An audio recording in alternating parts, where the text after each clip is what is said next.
Ahí escucho bien. Bueno, entonces arranco y cualquier cosa me hacen señales. Porque yo escucho entrecortado. Bueno, en primer lugar, lamento las dificultades técnicas. Hicimos unas pruebas hace una hora atrás y andaba todo estupendo. Pero bueno, estas cosas pueden pasar. Hemos aprendido mucho de pandemia esta parte de cómo afrontar los desafíos de la virtualidad, pero bueno, la docencia tiene siempre estos desafíos, ¿no? Uno va con su presentación de PowerPoint a un aula, lo más entusiasmado posible, y se encuentra muchas veces con que el enchufe donde tiene que enchufar el data show no funciona, así que bueno, los profesores sabemos que tenemos que adaptarnos a las circunstancias muy diversas. Bueno, luego de estas observaciones generales, quería agradecer la convocatoria a las autoridades de la Universidad Nacional de Tucumán, felicitar por la iniciativa, tanto a las autoridades como al responsable, coordinador y director de la iniciativa, a Víctor Morinigo, a Hugo, a Usab. Y bueno, para mí es un gusto estar nuevamente compartiendo estas instancias de conversación sobre la gestión universitaria, sobre los desafíos de la educación, donde la Universidad Nacional de Tucumán tiene una larga trayectoria. Recuerdo con mucho cariño iniciativas como las del CEUES, realmente muy valiosas para el sistema universitario nacional, y destaco por lo tanto el rol que ha tenido la Universidad Nacional de Tucumán en esta tarea. Bueno, sin avanzar más con esta presentación, voy a los aspectos centrales del curso que tenemos hoy con Mario por delante, donde vamos a ver de alguna forma las bases constitucionales y legales de la educación, ¿no? que nos dan de alguna forma el contexto en el cual desarrollamos la tarea desde la gestión universitaria. Yo me voy a concentrar sobre todo en las bases constitucionales, y Mario lo hará después con más detalle en los temas de la Ley de Educación Superior. Yo les recuerdo que no tengo retorno de lo que ustedes están escuchando o si me están hablando, por lo tanto yo avanzo. Disculpen si no estoy dando respuesta a alguna pregunta o algún comentario, pero no tengo sonido. Entiendo que ustedes me están escuchando. Bien, ¿por qué es importante para hablar sobre el sistema educativo desde las perspectivas legales, desde las perspectivas de la regulación jurídica, analizar sus bases constitucionales? Bueno, esto es conocido por todos, ¿no? Sabemos que la Constitución Nacional es la norma fundamental de nuestro sistema jurídico, y por lo tanto las definiciones, las disposiciones que sobre educación, sobre derecho a la educación y sobre organización institucional del sistema educativo contenga nuestra Constitución Nacional son realmente muy valiosas y muy importantes al momento de analizar después cómo las autoridades del Estado desarrollan estas bases constitucionales en la legislación y en la actuación concreta, digamos, en cada una de sus responsabilidades de gobierno. En la Argentina nosotros vivimos un Estado federal, ¿no? Un Estado nacional, estados provinciales que son autónomos, que han delegado ciertas potestades, ciertas competencias al Estado federal, algunas conservan, todas aquellas que efectivamente no han delegado las conservan, y después hay una serie de competencias que son concurrentes, digamos, que llevan adelante las autoridades nacionales y las autoridades provinciales para garantizar los derechos que la Constitución establece. Precisamente la educación está en este universo de competencias concurrentes, donde la Constitución le asigna responsabilidades al Estado Nacional y le asigna responsabilidades a cada una de las provincias para garantizar el efectivo goce del derecho a la educación de sus ciudadanos, que está contenido y regulado como derecho de enseñar y aprender en el artículo 14 de la Constitución. Pero me quiero concentrar en la distribución de competencias en materia de la organización del sistema educativo. ¿Qué responsabilidades tienen las autoridades nacionales? ¿Qué responsabilidades tienen las autoridades provinciales? ¿Qué puede legislar el Congreso? A los efectos de delimitar este conjunto de responsabilidades y en particular ver qué ocurre con la educación universitaria, con las universidades en particular. En esta primera imagen que tenemos, vemos claramente cuáles son las competencias del Estado Nacional y las provincias, en particular las provincias deben asegurar la educación primaria, el artículo 5 de la Constitución, que garantiza la autonomía de las provincias a través del dictado de una Constitución, le impone ciertas obligaciones a cada una de las provincias, y entre estas obligaciones dice la Constitución, en un artículo ya presente en nuestra Constitución Nacional desde 1860, tuvo unas pequeñas modificaciones respecto a la Constitución de 1853, la responsabilidad de las provincias de asegurar la educación primaria. Y luego, porque las provincias tienen la responsabilidad de asegurar la educación primaria, pero la Constitución Nacional nada decía, nada impedía, digamos, de que pudieran llevar adelante iniciativas educativas en los otros niveles del sistema, ¿no? En la educación primaria, en la educación secundaria, la educación superior, y de hecho, efectivamente eso ocurría, ¿no? Las provincias fundaban escuelas secundarias, fundaban instituciones de educación superior, más allá de que la Constitución no previera nada expresamente, pero se entendía que si no había una prohibición, esta autorización era implícita. Y con la reforma constitucional de 1994, esto queda definitivamente aclarado expresamente en el texto de la Constitución. Fíjense ustedes, ahí se menciona el artículo 125, ¿no? Lo dice: las provincias y la Ciudad de Buenos Aires pueden promover la educación, la ciencia, el conocimiento y la cultura. O sea, pueden promover la educación sin especificar algún nivel específico o convalidando de alguna forma cómo se ha interpretado el artículo 5 de la Constitución históricamente. Muy bien. Y las competencias del Estado Nacional. Vamos al anterior, por favor. Al anterior, dice competencias del Estado Nacional. Bien, artículo 75. Fíjense, el artículo 75 son las atribuciones del Congreso Nacional. ¿Qué le corresponde al Congreso Nacional? Fíjense que en el inciso 18, un texto que estaba presente desde la Constitución de 1853, al Congreso le corresponde proveer lo conducente a la prosperidad del país, para ello le da muchas herramientas al Congreso, pero una de ellas es dictar planes de instrucción general universitaria. Cláusula constitucional que dio lugar a diferentes interpretaciones, pero básicamente la interpretación que primó, que se impuso, es la de la potestad del Congreso, digamos, de legislar en materia educativa para todos los niveles del sistema educativo, desde la educación inicial a la educación universitaria. ¿Qué tipo de legislación? Bueno, con la reforma de 1994 se incorpora este inciso 19, sobre el que vamos a volver en unos minutos. Se incorpora este inciso 19 que despeja cualquier duda que uno pueda tener en forma expresa respecto a cuál es la competencia del Congreso, porque fíjense ustedes que dice sancionar leyes de organización y base de la educación. Congreso Nacional, entonces, tiene la responsabilidad de sancionar leyes de organización y base de la educación para todo el territorio nacional. Y es una norma de carácter nacional, de carácter federal, por lo tanto, las constituciones provinciales y las leyes provinciales deben ajustarse a estas normas de organización y de base que sanciona el Congreso Nacional.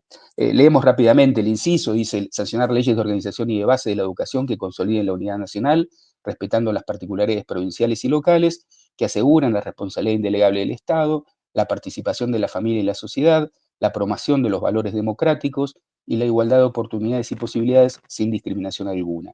y que garanticen los principios de gratuidad y equidad de la educación pública estatal y la autonomía y autarquía de las universidades nacionales. Una cláusula constitucional realmente muy importante y, como podemos ver, muy relevante desde la perspectiva de las universidades nacionales, como conversaremos en unos minutos. Pasemos a la siguiente, por favor.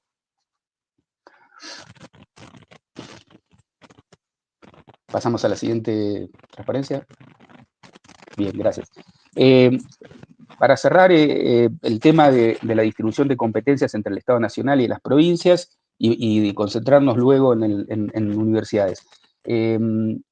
El Congreso Nacional sancionó en el año 2006 la Ley de Educación Nacional, la Ley 26.206, que es la ley que regula efectivamente el ejercicio de esa competencia de sancionar leyes de organización y de que deroga una ley muy polémica, recordarán, la Ley Federal de Educación, una ley que en el 93 provocó importantes movilizaciones sociales y educativas en contra de las disposiciones de esta ley, general bastante rechazo por parte de la comunidad educativa, porque lo que había ocurrido en los 90 se había terminado de producir un fenómeno de transferencia de las instituciones educativas que estaban bajo la directa administración y supervisión del Estado Nacional, se habían transferido a las provincias en una transferencia muy polémica, porque no incluía recursos para su financiamiento, no había una legislación que regulara esa transferencia y por lo tanto cómo iba a ser gobernado y coordinado el sistema educativo nacional para que efectivamente fuera un sistema nacional y no la sumatoria de distintos sistemas educativos provinciales que de diferente forma garantizaran el derecho a la educación de las personas.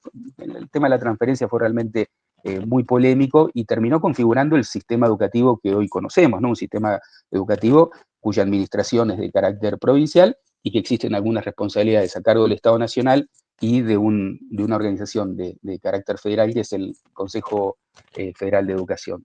La Ley de Educación Nacional del 2006, que deroga la Ley Federal de Educación de forma crítica, digamos, y de alguna forma intenta restablecer algún tipo de centralización en algunos aspectos relevantes del sistema educativo nacional, mantiene este aspecto de la descentralización en la administración y establece estos tres niveles de gobierno, ¿no? El propio artículo 113 de la ley lo dice claramente: el gobierno y administración del sistema educativo nacional es una responsabilidad concurrente y concertada del Poder Ejecutivo Nacional a través del Ministerio de Cultura, Ciencia y Tecnología, decía la ley en su momento, y el Ministerio de Capital Humano, y de los poderes ejecutivos de las provincias y del gobierno de la Ciudad Autónoma de Buenos Aires. El organismo de concertación de la política educativa nacional es el Consejo Federal de Educación. Esto nos deja este esquema de gobierno, donde hay un nivel nacional de gobierno que está a cargo del Ministerio de Educación o Ministerio de Capital Humano, que básicamente orienta la política educativa nacional, un nivel que denominamos federal, para diferenciarlo del Ministerio de Educación, que es el Consejo Federal de Educación, que es donde se concertan, por ejemplo, los contenidos curriculares básicos de la educación en la Argentina, los núcleos de aprendizaje prioritario, a contenidos curriculares que tienen que estar presentes en todos los planes de estudios, en todo el sistema educativo en la Argentina, y otras responsabilidades de concertación y coordinación que tiene el Consejo Federal. Y después el nivel provincial, donde efectivamente se administran las instituciones de educación pública, se autorizan para funcionar y se supervisan las instituciones de educación privada, y por lo tanto los niveles de gobierno directo, digamos, del sistema los tienen cada una de las provincias, aplicando, por supuesto, las normas aprobadas en el Consejo Federal de Educación respecto, por ejemplo, a los contenidos mínimos, que no es disponible. Las provincias están obligadas, digamos, a aplicar las resoluciones del Consejo Federal, las resoluciones del Consejo Federal que tienen este carácter obligatorio, una disposición innovadora de la Ley de Educación Nacional respecto a lo que era la Ley Federal de Educación. Bien, pasamos a la siguiente, por favor. Bien, nos concentramos ahora entonces en las bases constitucionales de las universidades en la Argentina. En realidad la Constitución solo hace referencia a las universidades nacionales en esta cláusula incorporada nueva en la Constitución de la reforma del 94 en el inciso 19, que ya vimos hace unos minutos, ¿no? Cuando habla de la autonomía y autarquía de las universidades nacionales. Uno podría pensar que hay claras disposiciones también para las universidades privadas, porque bueno, no lo vimos y no tenemos tiempo para desarrollarlo y no es el objetivo, digamos, de esta presentación, pero uno podría pensar que dentro de las competencias que la Constitución, perdón, dentro de los derechos que la Constitución le reconoce a los individuos en nuestro país, el derecho de enseñar, en el artículo 14 de la Constitución, estos se han interpretado históricamente como la posibilidad de los particulares de fundar escuelas distintas a las que funda el Estado, entre ellas universidades. Es cierto que durante las primeras décadas, entre el siglo XIX y las primeras décadas del siglo XX, el Estado reguló esto en forma muy restrictiva, y sobre todo en materia universitaria. Recién a partir de la década de 1950 empezó a habilitarse con mayores posibilidades la posibilidad de que los particulares funden universidades privadas, pero digamos que la fuente constitucional de este derecho de los particulares de fundar universidades privadas surge de esa misma cláusula constitucional del artículo 14 del derecho a enseñar, regulado por varias leyes, hoy en la actualidad por la Ley de Educación Superior, pero que no es el foco central de nuestra presentación del día de hoy. ¿Qué es esta garantía de autonomía y autarquía de las universidades nacionales que establece el artículo 75? ¿Qué es esta limitación que el artículo 75 le impone al Congreso Nacional cuando sancione leyes de organización y base de que deben garantizar la autonomía y autarquía de las universidades nacionales? Ustedes saben que el concepto jurídico de autonomía, de la perspectiva jurídica, el concepto de autonomía es la capacidad que tiene un ente, una entidad, de dictarse sus propias normas y gobernarse respecto a esas normas que se dictan.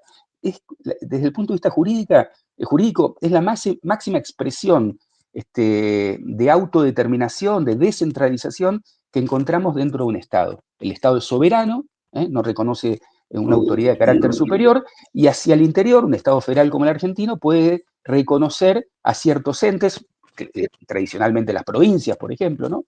La autonomía provincial, la posibilidad de sancionar, por ejemplo, sus propias constituciones y gobernarse conforme a esas constituciones, respetando obviamente la Constitución Nacional. En 1994, los constituyentes, cuando reforman la Constitución, le otorgan esta garantía de autonomía y autarquía a las universidades nacionales, y esto trae importantes consecuencias en materia legislativa que seguramente desarrollaremos con Mario más adelante. Yo quiero circunscribirme en esta parte de la presentación a delinear un poco qué implicancias tiene esa autonomía de la perspectiva de las universidades nacionales. Tengo un pequeño video para pasarles, no sé si funcionará dados estos temas técnicos, pero si les parece podemos pasar a verlo y si no, seguimos. Es en el anterior, es el videito ese. Ustedes me dicen si se escucha y si no, sigo con la presentación.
Ok, no lo reproduce. Disculpen, yo como no estoy escuchando, no sabía. No se preocupen. Es una intervención del convencional constituyente Jesús Rodríguez, miembro informante de la Comisión de Competencia Federal en el Pleno de la Asamblea Constituyente en el mes de agosto de 1994, donde fundamenta, digamos, el alcance de la autonomía universitaria, y me parecía interesante escuchar esto que ahora podemos leer digamos, de la boca del propio Jesús Rodríguez, pues son palabras realmente trascendentes para el sistema universitario. Decía Jesús Rodríguez en ese video que no pudimos escuchar, cuando fundamenta el alcance de la autonomía universitaria, cita a un jurista, a un constitucionalista de La Plata, de la Universidad de La Plata, que también fue profesor de Derecho Constitucional en la Universidad de Buenos Aires, Carlos Sánchez Viamonte.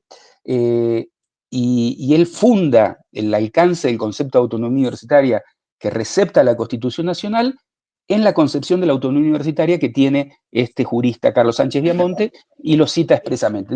Dice Carlos Sánchez Viamonte sobre la autonomía, dice, consiste en que en cada universidad nacional se dé su propio estatuto, es decir, sus propias instituciones internas o locales, y se rija por ellas. Elija sus autoridades, designa a los profesores, fija el sistema de nombramiento y de disciplina interna. Todo esto sin interferencia alguna de los poderes constituidos que forma el gobierno en el orden político, es decir, el legislativo y el ejecutivo. No es posible decir lo mismo respecto al Poder Judicial porque no escapa a su jurisdicción ninguno de los problemas jurídicos institucionales que se puede suscitar en la universidad.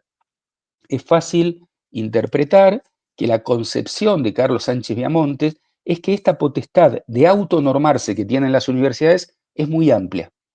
Fíjense, ustedes dicen que sin interferencia alguna de los poderes constituidos, esto es decir, el legislativo y el ejecutivo. O sea, excluye la potestad reglamentaria del ejecutivo y limita, podríamos decir, en forma bastante importante la potestad regulatoria por parte del Congreso. No así del Poder Judicial, dice, porque ya ninguno de los asuntos pueden quedar fuera de la intervención de los jueces. Y agrega algo más, dice, la autonomía universitaria es el medio necesario para que la universidad cuente con la libertad suficiente que le permita el cumplimiento de su finalidad específica, la investigación, la docencia y la extensión. Porque como vamos a ver en un rato, la autonomía no es una finalidad en sí mismo. La autonomía de las universidades podríamos pensarla como una herramienta, es como una garantía para desarrollar la finalidad de la universidad, que es en este caso, como dice el constituyente Rodríguez, cumplir su finalidad esencial, que es la investigación, la docencia y la extensión. Vamos a ver que constituyentes de distintas corrientes, de distintos bloques, de distintos pensamientos políticos, pero sobre todo radicales y peronistas, coinciden en esta interpretación amplia de la autonomía universitaria. Pasemos a la siguiente, por favor, y vamos a ver, por ejemplo, el caso de Tulio del Bono, del Partido Constituyente por San Juan, integrante del Partido justicialista, en ese momento rector de la Universidad Nacional de San Juan, un universitario de toda la vida, ¿qué decía? Decía, los dos conceptos juntos, el de autonomía y autarquía, representan un viejo anhelo del sistema universitario argentino, independencia política e independencia económica, para poder desarrollar nuestra actividad académica con total libertad y sin presiones o interferencias desde los niveles políticos o de cualquier otro factor de poder externo. Coincidente, una mirada desde el justicialismo, coincidente con la que expresa el miembro informante de la comisión, Jesús Rodríguez. Sigamos, por favor, con la siguiente. Vamos a ver, en este caso, dos intervenciones más, en este caso de Nilda Gómez de Marinelli y de Pedro Perete, ambos del bloque de la Unión Cívica Radical, en un caso Marinelli de Misiones y Perete de Entre Ríos. Marinelli dice, con esto se establece y se garantiza, con esto me refiero a la autonomía, ¿no? Se refiere a la autonomía. Con esto se establece y se garantiza el carácter público de las universidades estatales, a la vez que se las excluye de la administración central.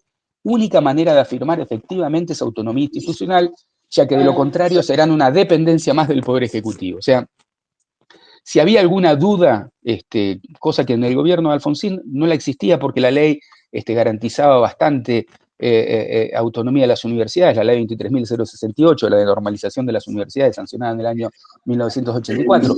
Pero si había alguna duda, y ahora con fuente constitucional, creo que esto queda bastante claro, el alcance de la autonomía. Perete agrega la autonomía universitaria sin limitaciones, tomándola de manera integral.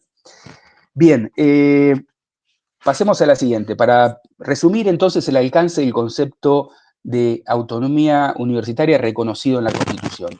Es una autonomía amplia, en el concepto reformista de la universidad, la autonomía como una herramienta comprensiva de todas las dimensiones de la vida universitaria, la dimensión institucional, que tiene que ver con la dimensión política y de autogobierno, ¿no? La posibilidad de sancionar los estatutos, de crear los órganos de gobierno, de gobernarse conforme a las disposiciones de ese estatuto.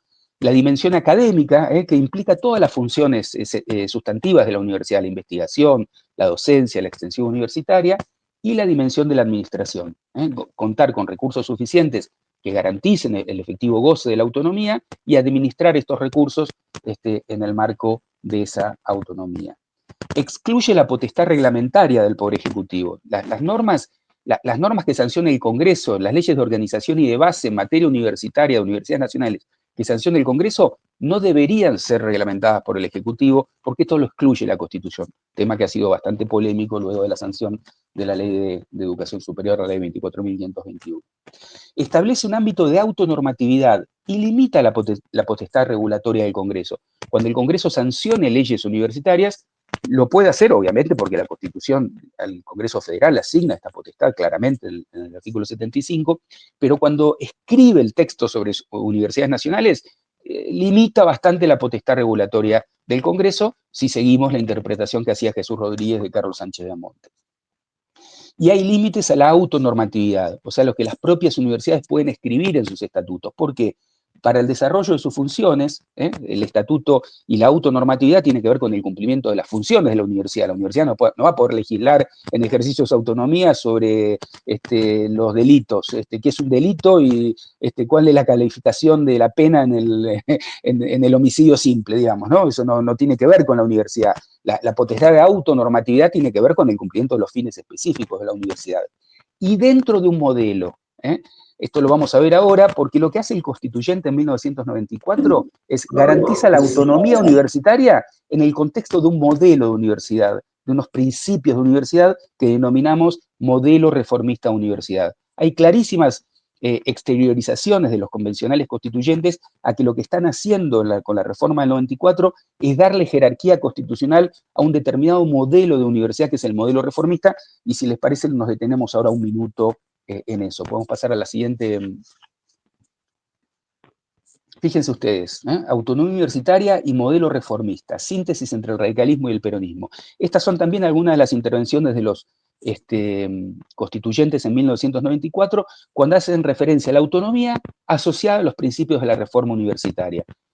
Autonomía es un límite a las injerencias del Poder Ejecutivo, es una limitación a las potestades regulatorias del Congreso, pero también es una hoja de ruta, un tipo de universidad que las universidades en ejercicio de esa autonomía pueden construir. No es una carta en blanco, no es un cheque en blanco a los universitarios para que hagan lo que quieran. Es una hoja de ruta concreta garantizada por ese modelo reformista de universidad. Y así lo decía, por ejemplo, Jesús Rodríguez. Lo que hacemos es dar rango constitucional a los principios de la reforma universitaria. Carlos Larrosa, del PJ de Mendoza, constituyente muy cercano a Bordón, muy vinculado a la universidad, tanto a la Universidad Nacional de Cuyo como a la Universidad Nacional de San Juan. Dice, ¿cómo no voy a reivindicar la autonomía universitaria? ¿Cómo no hablar de una bella síntesis en la que justicialistas y radicales muchas veces estuvimos históricamente enfrentados? Porque los peronistas decían que la universidad autónoma era el aislamiento y los radicales sostenían que la autonomía significaba la resistencia contra el régimen. Hoy en día, peronistas y radicales y muchos otros sectores reivindicamos y damos valor constitucional a la autonomía universitaria. Luis Rébora, convencional constituyente del Frente Grande, Córdoba, ex rector de la Universidad Nacional de Córdoba en ese momento. Quiero finalizar felicitando al bloque justicialista porque ha incorporado algunos términos completamente extraños a su vida política. La autonomía universitaria nunca fue sostenida por ningún gobierno justicialista. Esto lo sabemos los que vivimos la universidad permanentemente y hoy se incorpora y suscribe en un texto constitucional. Edgardo Díaz Araujo, este principio que fue un principio fundamental en la lucha política del radicalismo argentino, hoy está tomado por el justicialismo y lo que durante muchos años se discutió, hoy es un pensamiento compartido. Pasamos a la siguiente, por favor.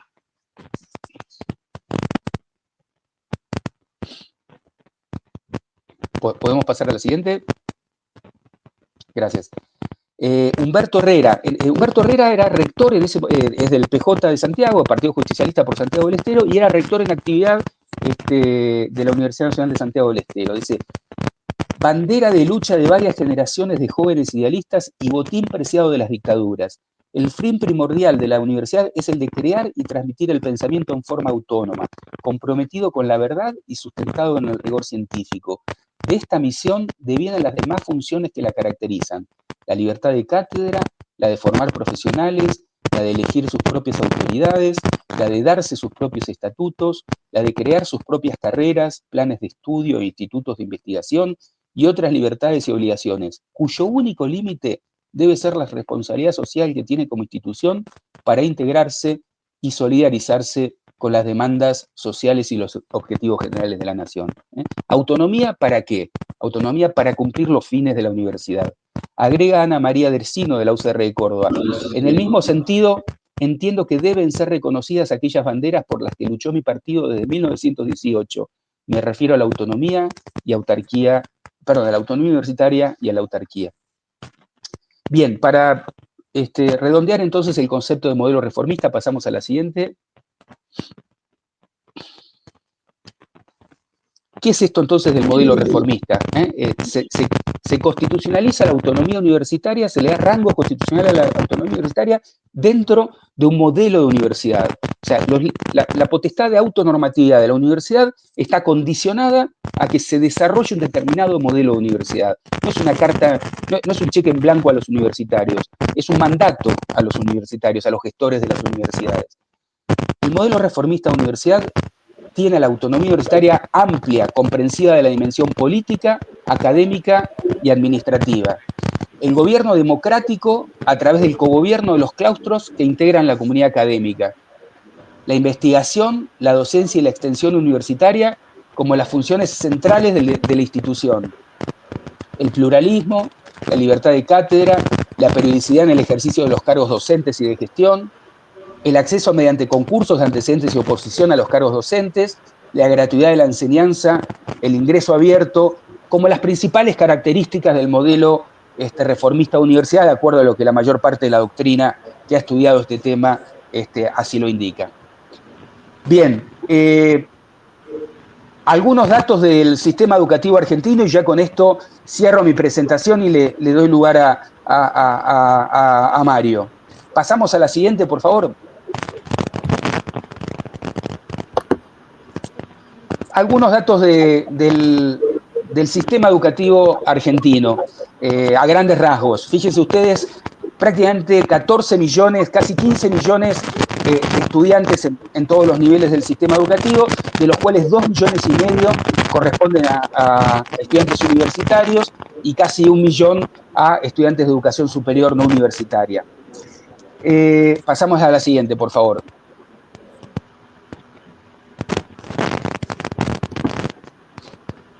Establecimientos educativos. Más de 52.000 establecimientos educativos de nivel inicial, primario y secundario en todo el país.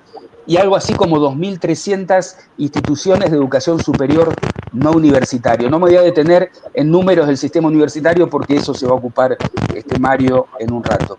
Pasamos a la siguiente. Fíjense la dimensión del sistema que tenemos. Casi 1 millón de cargos docentes para todos los niveles. Y algo así como 10 millones de horas cátedra para todos los niveles que tienen horas cátedra. Pasamos al siguiente. Bueno, este es un cuadro que habla es la tasa de escolaridad por niveles, pero no tiene porcentajes. Así que vamos a pasar al siguiente. Vamos a pasar al siguiente. Vamos al último y cerramos. Perfecto, ese. Fíjense ustedes, matrícula atendida por el sistema de educación superior. 2 millones, el sistema superior universitario, 2,5 millones de estudiantes, habíamos dicho, de los cuales el 80%, unos 2 millones, asisten a universidades públicas, nacionales o provinciales. Y algo así como 500.000 estudiantes, el 20%, a universidades privadas. Y de estos 2,5 millones, el 61% corresponde, 61,5% corresponde a mujeres y el 38,5% corresponde a varones. Nuevos inscriptos al año 2022, el censo arroja 719.000 nuevos inscriptos y para ese mismo año los egresados ascendían a 145.000 egresados. Eso, si hiciéramos las cuentas, daría una tasa de graduación de aproximadamente el 20%. Bueno, yo con esto cierro mi presentación. Lamento si no fue de la calidad que nos hubiera gustado a todos. Yo pude expresarme con facilidad desde acá. Espero que ustedes hayan podido seguir la presentación de igual manera. Y entonces los dejo con Mario y reitero mi agradecimiento a la Universidad Nacional de Tucumán por la convocatoria y felicitaciones por la iniciativa. Muchas gracias.